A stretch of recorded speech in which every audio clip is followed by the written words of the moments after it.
Wow, look at all the smoke. Hi Mitra, Adi, look at the pond. Yeah. Yeah? Yeah, it is really beautiful. Yeah, it's full of fish, yeah? It's full of fish. You can, In the pond no over jumping into the pond. Okay. Yeah? That's a play area. in the pond over there, I think I saw some catfish. There is catfish, there is brawl, there is catfish. All we have introduced them into the pond, I think. Now we are entering Tamil Nadu in the DakshinaChitra Heritage Museum. All the houses that we have, we are all built according to the occupations of the people. It's really beautiful. It's really Yeah. beautiful. Adi, this is a Chettinad house. Oh, They were merchants and businessmen who worked all over Southeast Asia. interesting.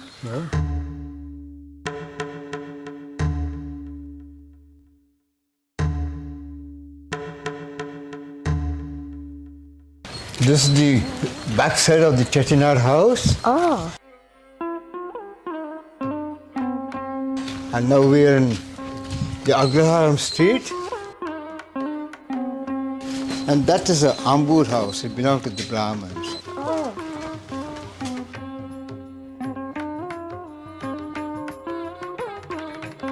The Brahmins were teachers and priests.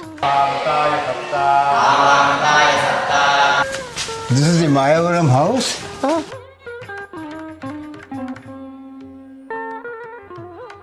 The rooms And are really nice. it belonged to an agricultural family. What's this? This is the Kanchipuram weaver's house. Oh.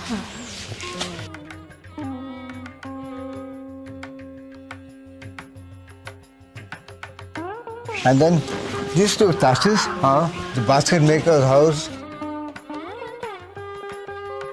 and the laborer's house.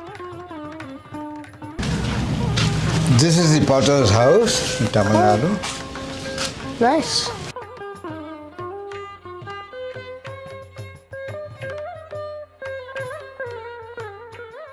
These two verandas were actually rented out to a goldsmith, and they were working here. And on either side, two brothers and their families were living in this space and this space with their family. Isn't that like way too little space?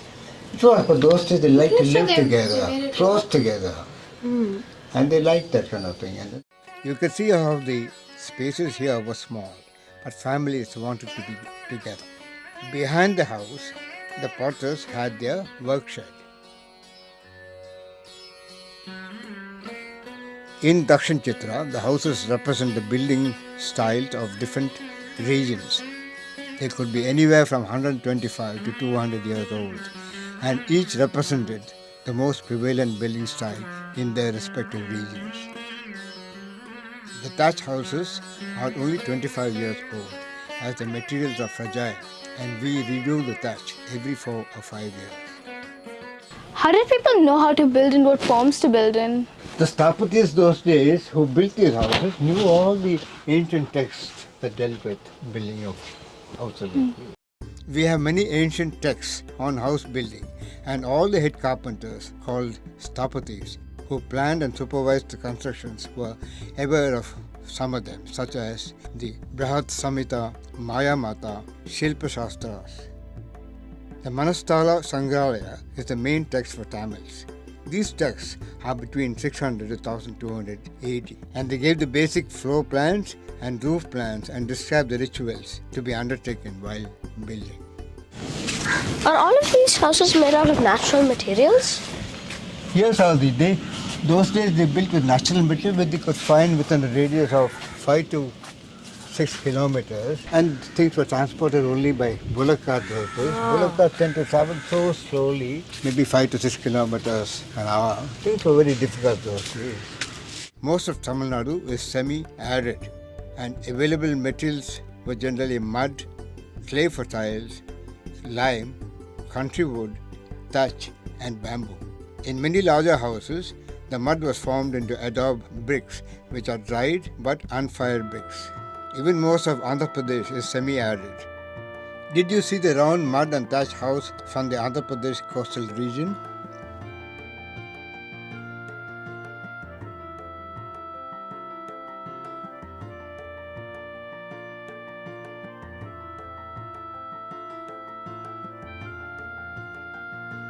Why is it round? It is round because Andhra Pradesh is on the coast and there are frequent cyclones here. And the wind goes round the house because of the circular shape instead of collapsing the house. Our basket makers and labourers' houses are also made of mud and thatch, as this was the most common form of material available there in those days. These materials were practically free, and the labour needed to build with them was also low cost. But now, materials are very expensive and labour is also expensive. So you see fewer and fewer such houses nowadays. Also because cement and steel is available now, even in rural areas, people prefer to build cement houses. But in changing materials, most people who have opted for cement houses in villages have neglected to look at the practicality of space, the direction of the wind and climatic factors when they build. Their houses become much hotter than their earlier houses, like our flats today. This says it's a weaver's house in Kanchipuram, right? Yes. Come.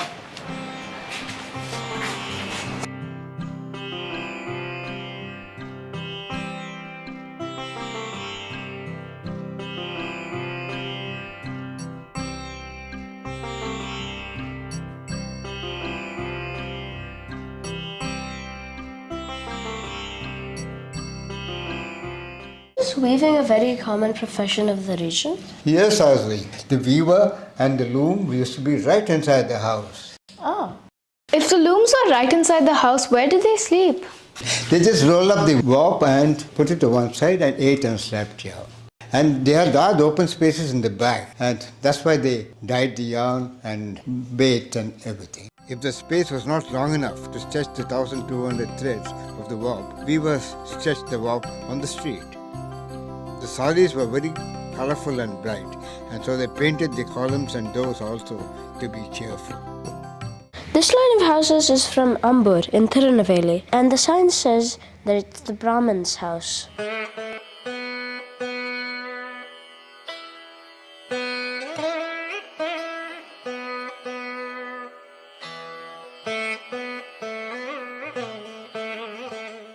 It's such a long and narrow house. Yes, Mitra. From the 7th to the 10th centuries, kings used to give lands next to the river banks to the Brahmins in return for their services. This happened throughout Tamil Nadu.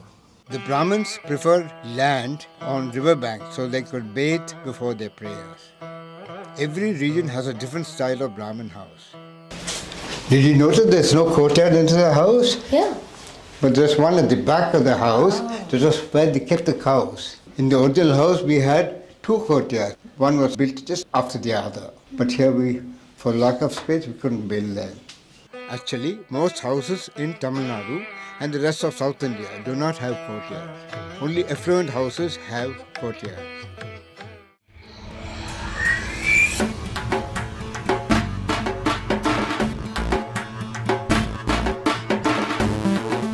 This is an agriculture house from the rich agricultural region of Mamallapuram and Tanjore. It is made of adobe bricks and tiles and country wood. There's a courtyard too inside the house. They use it for cooking too. In Tamil Nadu and throughout India, up until about 25 years ago, 90% of houses used mud as mortar between bricks and stones. That meant that all building materials could be reused. The bricks, the wood and the tiles. But with cement, nothing can be reused. Lime was also used as mortar and to plaster and paint the houses white. Even with lime, materials can be reused. But you will notice that all the structural elements of the houses, the columns and the beams and rafters of the roof are of wood and bamboo. Come on. Have you noticed anything else about these houses that they all have in common? I've noticed that all these houses have these verandas with thinness no matter how big or small. Yes. People like to sit there and socialize. Families and extended relatives like to live together and usually did so in the same street. Okay. And did you both notice anything else? I noticed that there are pillows in all of these houses? Why is that? That was meant for the structural support of the houses. The technology was used for supporting the ceilings and the beam and the roof. Oh, watch out. You hit your head. The door's quite low. Why is that? I don't know, but I heard somewhere that it was because it was to make people bow down and so that they can leave their ego aside before entering the home. That would be good for you. The main door is very important because it represents going from the public outside spaces into the intimate family space. Look at the door in the Chettiar house. What do you see on the door? They've put the images of Lakshmi, the goddess of wealth, on top and the horses on the side. After all, they were businessmen. But many people in Tamil Nadu put their religious images above their doors. Not only was the door a sign of wealth, the central courtyard's open space was also a sign of prosperity. This open courtyard would allow more sunlight and rainwater harvesting in the house.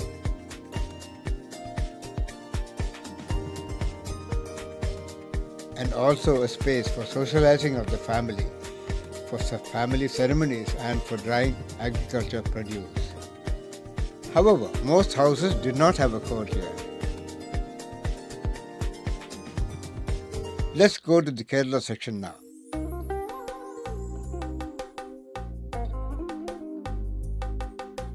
Kerala is a tropical zone and has many forests, particularly in the Ghats, and it has heavy rainfall. In the south of Kerala, the houses are built almost completely out of wood because that was available in the forest. Have you noticed that unlike in Tamil Nadu, all these houses are separate? In Kerala, people like to live on their own plots of land and they planted trees so that they could cut their own trees to build and repair their houses.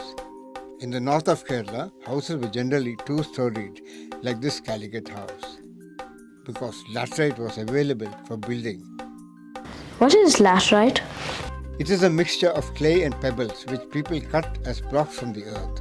It oxidizes when cut from the earth and becomes hard. Look at the house forms in Kerala. What do you see?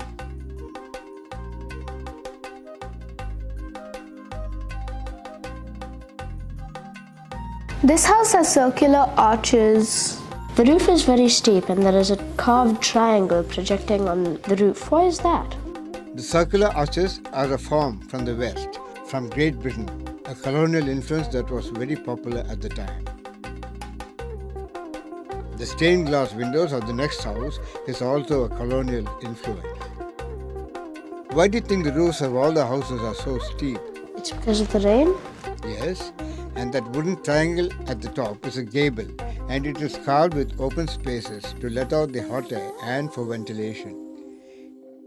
People looked at the climate to see how to best design their homes. Look at the carvings on the walls and the grooved paneling.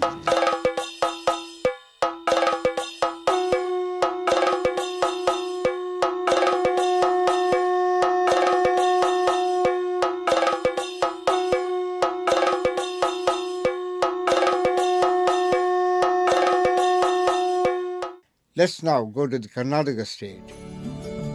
Here we have a house on Chikmagalur. This region is fully forested and uses a lot of wood consequently. The house used a lot of wood because of that.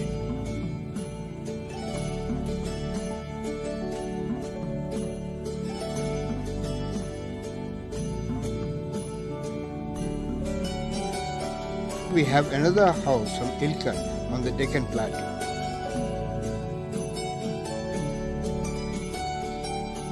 The Ilkal house seems to be made out of stone.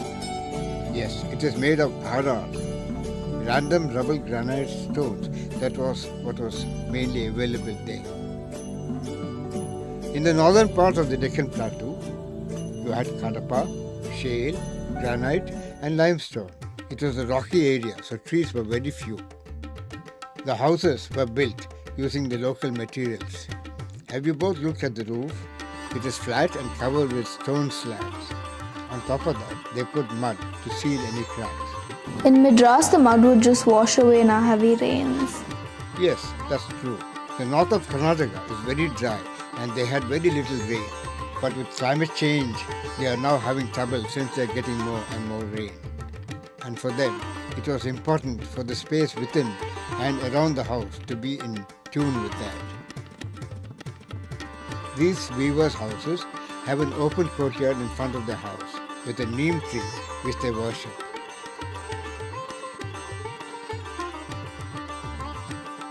Notice also the snake stones because they also worship snakes. In much of Karnataka, on the Deccan Plateau, an open space in the front of the house was made for the cows to keep them safe at night. Millions of South Indians, in general, had a very intuitive and deep understanding of the role of the importance of nature and water. All people based their lives and festivals on the seasons. Like all cultures of the world, they celebrated the equinoxes and solstices. வாசல்ல மார்கழி மாசம் கோலம் போடுவோம் பாரு. 4 மணிக்கு எழுந்துட்டு bedroom light ஏத்தி வச்சுட்டு அப்பா அப்பா நீ நன்னா போடுறியா நான் நன்னா போடுறியா மத்தியானங்களாம் உட்காந்து வந்து எல்லாரும் கொல்லையில தாவாரத்துல சாக் பீஸ் வச்சுட்டு கோலம் போட்டு போட்டு பிராக்டிஸ் பண்ணிப்போம். அந்த கோலம் போடுறதே அவ்வளோ பிரிவென்ட். எப்படா மார்கழி மாசம் வரும்னு காத்துட்டு இருக்கோம். எல்லாராத்து பெண்களும் வந்துருவா, அவ நமக்கு ஹெல்ப் பண்ணுவா, நாங்க அவளுக்கு ஹெல்ப் பண்ணுவோம். அந்த அழகே தனிமா. Did you know that in Tamil Nadu, Margali or Margari Masam falls on the solstice when the earth is closest to the sun and must begin its journey around the sun to the north? Adi Masam is when the earth takes a southern journey around the sun. We have many festivals and rituals at these times. It was important for the space within the house to be in tune with that, but that is a long story.